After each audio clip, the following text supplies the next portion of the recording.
अहिलानगर जिल्ह्यातील शेवगाव नगर परिषदेमध्ये सुद्धा यंदा चौरंगी लढत होणार असून भाजपा अंतर्गत कलहामुळे समीकरणं बदललेली आहेत। महाविकास आघाडी एकत्र निवडणूक लढवत असून नगराध्यक्ष पदासाठी शरद पवार यांच्या राष्ट्रवादीकडून उमेदवार देण्यात आलाय। राजकीय घराण्यांचा मुकाबला आणि मतांचं विभाजन निर्णायक ठरणार असून भाजपा आमदार मोनिका राजेंची प्रतिष्ठा सुद्धा पणाला लागली आहे। पाहुयात आमचे प्रतिनिधी उमेद सय्यद यांचा हा सविस्तर रिपोर्ट।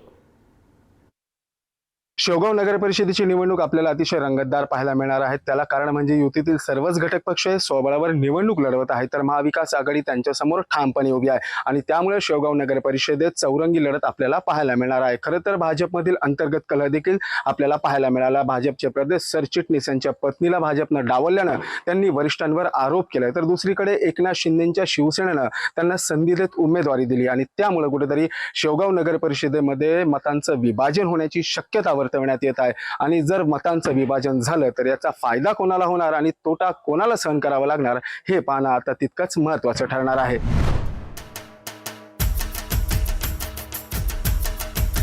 अनेक विकास कामे झाले, तुम्ही भाजप दावा करतोय, मात्र कोणता असा विकासाचा मुद्दा आहे जो नागरिकांना जो प्रश्न भेडसावत आहे आणि तो मुद्दा घेऊन तुम्ही निवडणुकीला सामोरं जात आहे? महत्वाचा मुद्दा असा आहे शेवगाव शहराचा सध्याचा पाणी प्रश्न। तर पाणी प्रश्नावर आतापर्यंत बरेचसे इलेक्शन गाजत गेलेत, पण आमदार मोनिकाताईंच्या माध्यमातून, पालकमंत्री राधाकृष्ण विखे पाटलांच्या माध्यमातून, सुजाताताईंच्या माध्यमातून या ठिकाणी जलजीवन या योजनेचं काम चालू आहे।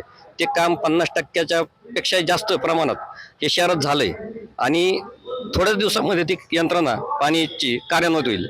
शेवगाव शहराला जो यापूर्वी भेडसावत असणारा पाणी प्रश्न आहे तो पाणी प्रश्न हा थोड्या दिवसामध्ये संपणार आहे। पुढच्या 5 ते 7 महिन्यामध्ये शेवगावला 2 दिवसाआड पाणी आणि ते पण अतिशय मुबलक प्रमाणात हे ते योजनेतून मिळणार आहे आणि याचं सर्वस्वी श्रेय हे आमदार मोनिकाताई राजळे, सुजाता विखे पाटील व राधाकृष्ण विखे पाटील यांना जाते।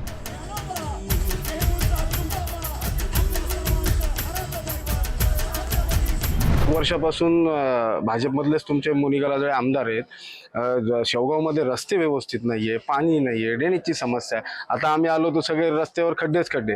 तर अशा परिस्थितीमध्ये कार्यकर्त्यांनाच डावलणं, तुम्ही कोणता मुद्दा घेऊन या आता नगर परिषदच्या निवडणुकीला सामोरं जात आहे? मी आज ह्या नगरपालिकेमध्ये ज्या सगळे रस्ते खराब आहेत, रस्त्याला खड्डे पडलेत, ड्रेनेज नाही, तुम्हाला सांगतो पाण्याची एकदम भीषण आणि वाईट परिस्थिती आहे।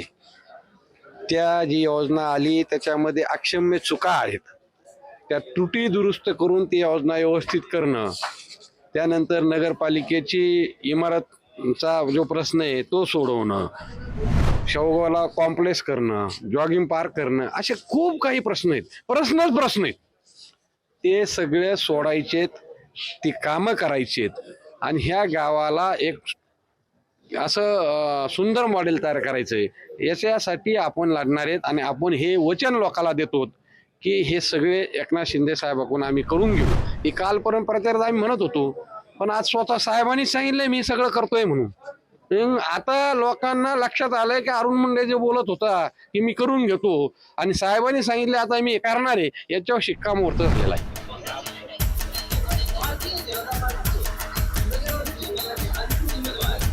पहिले मुद्दा पाणी टंचाई, दुसरा मुद्दा स्वच्छता, परत तिसरा मुद्दा महिलांच्या सुरक्षिततेचा प्रश्न। पाण्याची तर सुविधा करणार, पाणी पण दूषित येते तर ते फिल्टरचे वगैरे व्यवस्था व्यवस्थित आहे की नाही त्याची हे पाहणी करणार। परत ज्या पाणी टंचाई म्हणजे 15 दिवसाला पाणी येते, मग कमीत कमी 3 दिवसाला किंवा 4 दिवसाला जरी पाणी येण्याची सुविधा उपलब्ध करून देण्याचा प्रयत्न करू। उमेद सय्यद, पुढारी न्यूज, अहिल्यानगर।